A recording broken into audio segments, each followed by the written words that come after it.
I think it is truly a fight of good versus evil. I really do.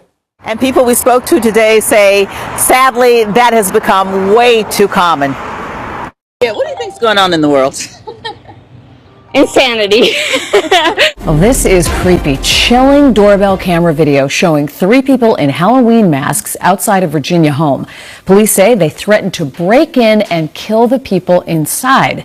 It looks like a horror movie. This next story, it's likely something out of somebody's nightmare out there, especially as we approach Halloween. When I was first elected to Congress, Lawrence, I really did think we all believed in the same thing. We just had different ways of getting there. When I left Congress, I was convinced, no, that's not true. This is a fight of good versus evil. It truly is. Next story is going to leave you shaking your head. A woman from New Jersey is accused of stabbing another woman in the parking lot of a Marshall's. Investigators say the 2 women had a disagreement in the checkout line. They claim the suspect then purchased a knife at the store and stabbed the woman. I'm not aware of incidents that have occurred this heinous before. And that's why it's so concerning. Police in Alexandria now investigating. The chief calling this video very alarming. But we're going to take every step once we identify them to prosecute them to the fullest extent of the law. Investigators say what may be seen as a prank days before Halloween is no joke. Going around to their backyard, destroying property, and transitions from a prank to a criminal offense. And we take these incidents seriously. Chris Tanaka shows us when the family inside realized it was not a prank. Open the door! When I first saw the video, to be honest with you, I thought that this has to be a prank. But Alexandria, Virginia Police Chief Tarek McGuire says this was anything but a prank. What was most concerning in this event is not only did they knock on the door, make alarming comments. People wearing Halloween masks terrorizing a family in Alexandria, Virginia, just outside Washington, D.C., late Tuesday night. Worst nightmare. The 3 apparently laughing at first, but their actions quickly becoming more sinister. From pulling on the front door. Open the door! Open the door! To making the motion of cutting their throat before threatening to break into the house. I'm gonna count to 10! If this door doesn't open, we're gonna come in! 1, 2.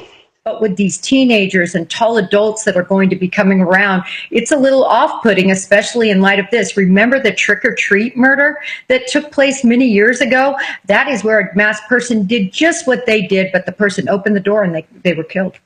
We have new details on a woman's murder at a Dallas shopping center that escalated from a courteous gesture to a violent confrontation. Good evening, I'm Steve Eager. I'm Heather Hayes, Fox 4's Alex Boyer, live with the details from Arrest Records. Alex. Hey guys, and according to that arrest warrant affidavit, we now know that it was the victim who got mad at the suspect for not saying thank you after she held the door open for the suspect at an area business. Well, that ended up spilling over into another nearby business where the arguing continued, and then once they were outside, that is when that verbal altercation turned deadly. The shooter was telling them, come outside, like, let's handle it outside, like, you know, let's fight outside. And the mom and the daughter were kind of just like telling her to like go away. This 27-year-old nurse who asked that we not use her name had just walked out of this PetSmart store located off West Wheatland Road in the southeast Oak Cliff area of Dallas Tuesday afternoon when she noticed 2 women, one with her 20-year-old daughter, arguing in the parking lot. Moments later, she heard gunshots. But the mom and daughter tried to like get in their car and like de-escalate the situation, but the lady wasn't having it. So they ended up starting to fight. And then that's when the lady pulled out her gun and shot her. Dallas police later identified the suspect as 22-year-old Kiona Hampton. She fled the scene in her car, but was arrested hours later with the help of surveillance video that captured her image, car, and license plate. The witness ran to help and put her training to work, performing CPR. The daughter was next to the mom the whole time. She, it's hard because, like, you know, the screaming of a child for her mother is never easy, and it's never going to leave my head. The victim, identified as Cecilia Simpson, died at the hospital. All of this started on the other end of the shopping center at Five Below as both the suspect and victim exited the store with something that might seem like a simple gesture of courtesy. According to the arrest warrant affidavit, Simpson got upset at Hampton for not thanking her for holding the door. It spiraled quickly from there. Hampton, who reportedly waived her Miranda rights, confirmed that she engaged in the verbal dispute, entering the PetSmart twice and continuing the argument, throwing a drink bottle at Simpson's car when she was about to leave and engaging in a physical altercation with her, adding that she took out her gun and shot Simpson, stating she was trying to get Simpson away from her. And again, the victim's daughter was a witness to all of it. I've been trying not to cry, but just like, you know, being in high school, like my mom was such an important person during my lifetime, and she's the reason I became a nurse. Yeah, Liz, you know, the suspect has a detention hearing set for Thursday. And like you said, this wasn't even two shoppers having a tussle over an item that was for sale. As you said, it sounded like one person simply ran out of patience. And people we spoke to today say, sadly, that has become way too common. Yeah, what do you think's going on in the world? Insanity. It is a busy Marshall's location, but on Saturday, patience ran out for one woman who ended up being arrested. Kearney police say 25-year-old Amber Thompson of Newark was angered by another customer whom she decided was taking too long in the checkout line and then threatened to harm the shopper once they got outside. Well, police say Thompson bought a set of knives, took one out of the packaging, chased the shopper down and stabbed her several times. The victim was rushed to the hospital with non-life-threatening injuries.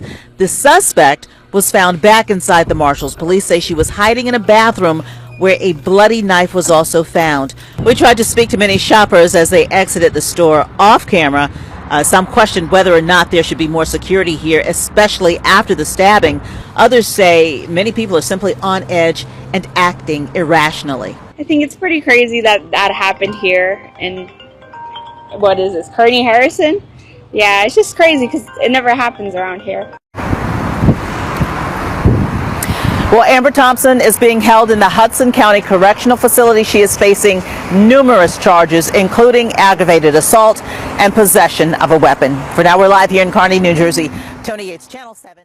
You know, Jason, I've been watching the other side of the political aisle to see how they were going to respond to this. Will they lower the temperature, unify, change their ways?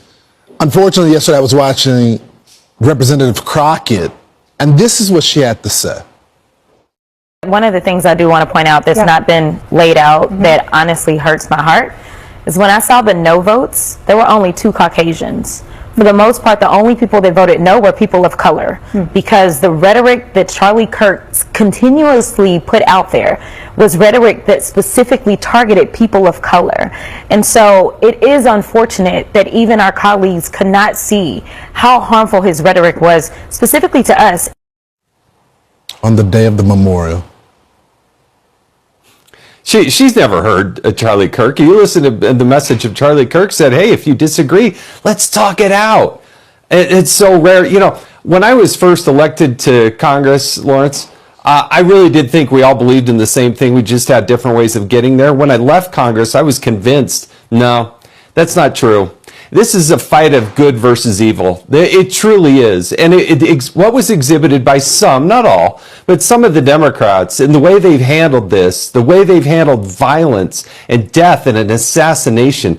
If we can't come together on an assassination of a private citizen, somebody who wasn't in elected office, when are we going to come together? I think it is truly a fight of good versus evil. I really do.